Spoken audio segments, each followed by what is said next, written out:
Hello, and welcome to today's episode. The Bible is referred to as the living Word of God. It isn't a book that is meant to simply be read. It is a perspective-altering substance that is meant to be ingested and absorbed into you. And when it becomes a part of you, it changes you. And that is exactly what it is meant to do. A psalm is a spiritual song based on a profound, foundational insight that is expressed in the form of music, which is usually plucked out on a harp. This is my own paraphrase of the Psalms. Now, there is an important difference between a paraphrase and a translation, and it is important to understand what that difference is. A translation takes a text word by word and finds the most accurate word in another language to convey the meaning of that original word. But sometimes getting the details right can come at the expense of the big picture. For example, the literal translation for a butt dial and the literal translation for a booty call could end up being exactly the same if they were translated very literally into another language. But we all know that those are two very different ideas. A paraphrase, on the other hand, is attempting to capture the spirit of the idea that is being expressed. But both approaches have their own disadvantages. Sometimes the most literal translation for each word, while technically accurate, loses something in its translation. For example, if you were to translate the phrase, "cat got your tongue," into another language, it would make no sense to them. Why would a cat grab your tongue? What are you even talking about? In order to convey the original idea, you would have to find out which saying is used in that other language to express the same concept. But it might not involve a cat, or even any animal at all. So the literal translation would not be a very accurate one. But in a case like the one that I just described, the idea is more important than it is to stick to a very literal translation that loses all of the intended meaning. However, because paraphrases are an individual's interpretation of the underlying idea, instead of a rigorous academic translation of the word, they are not as accurate as a translation is.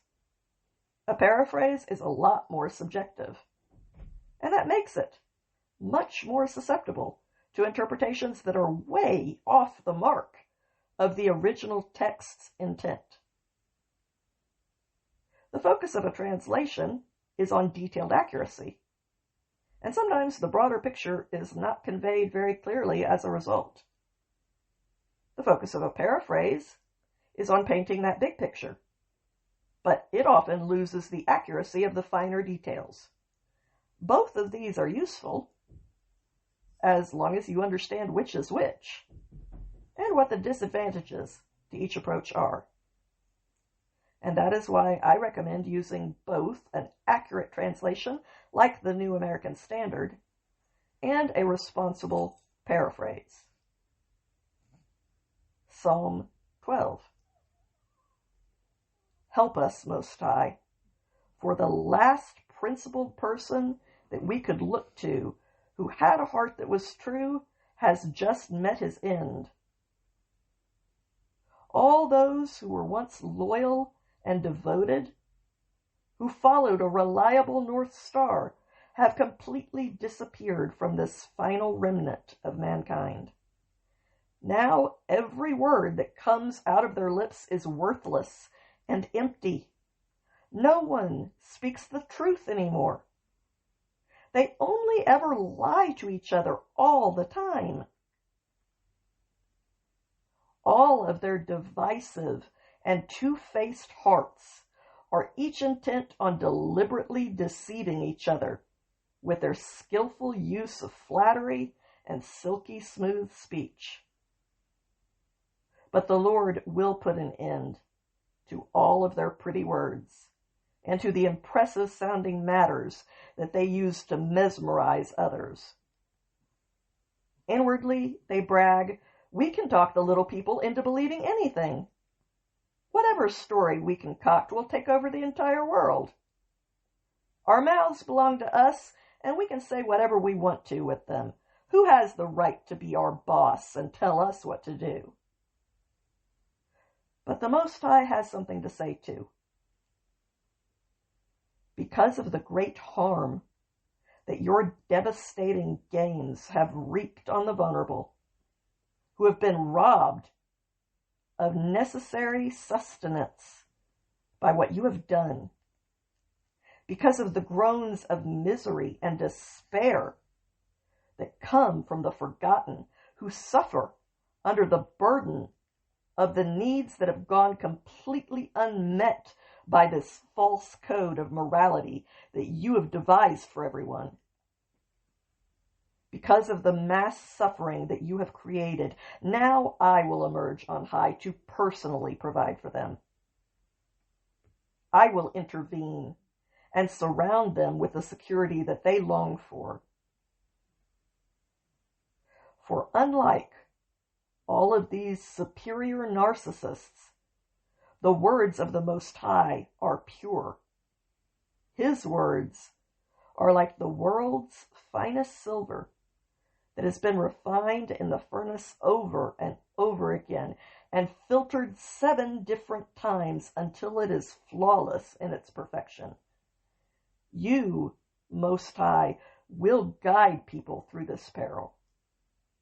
You will never stop shielding the vulnerable souls who are under your protection from the attempts of this deceitful generation to seduce them into the dark void.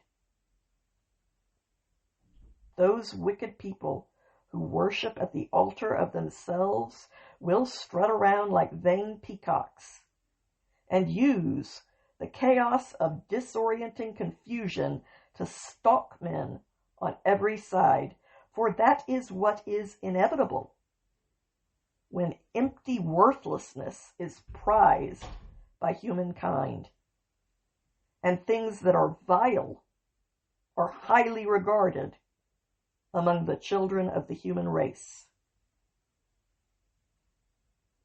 I pray that whatever voice God might choose to give me in this world, He would also give me the words that I should use it for. These words have meaning for me, and if they had some meaning for you as well, then I am truly grateful that we have both been given a gift from above and from each other. Have a good day out there, my friends.